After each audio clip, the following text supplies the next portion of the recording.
episode 43 of Weekly Nuggets. The topic for discussion in this episode is why we win.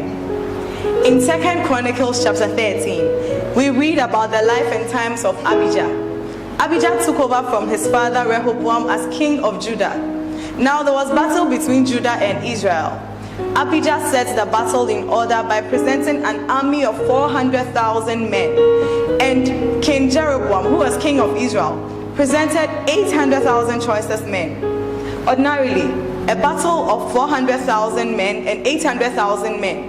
The only logical conclusion that somebody will come to is that the 400,000 men will be overpowered by the 800,000 men. But in this story, it wasn't so.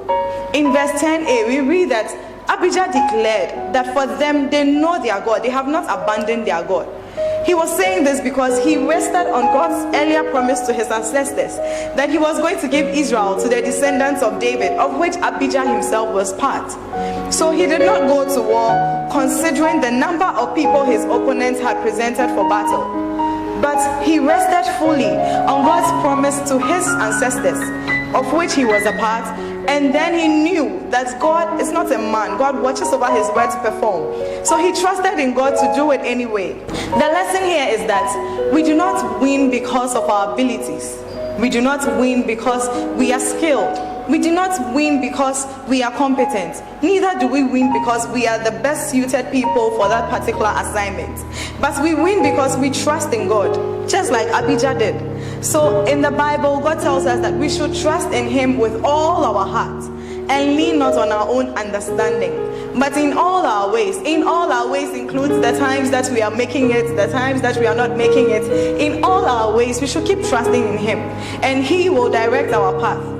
Exactly what Abijah and the people of Judah did. So in verse 18, we read that Abijah and the people of Judah did not win because their 400,000 men were more trained and more qualified and more skilled than the 800,000 men of Jeroboam.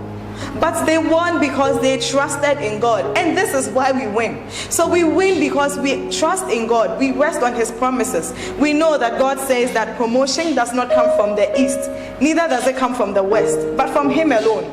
We know that by strength shall no man prevail. We know that to him who is able to believe, everything is possible to him. So once we rest on God's promises and we trust in God, we believe that God is and he will do it.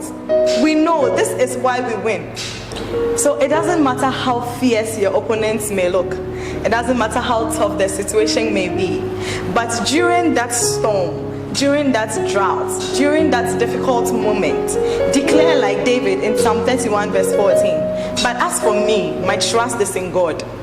Trust in the Lord, rest fully on his promises, and stand and watch him deliver the victory right into your hands. Thank you for listening. My name is AJ, and this is why we win. God bless you.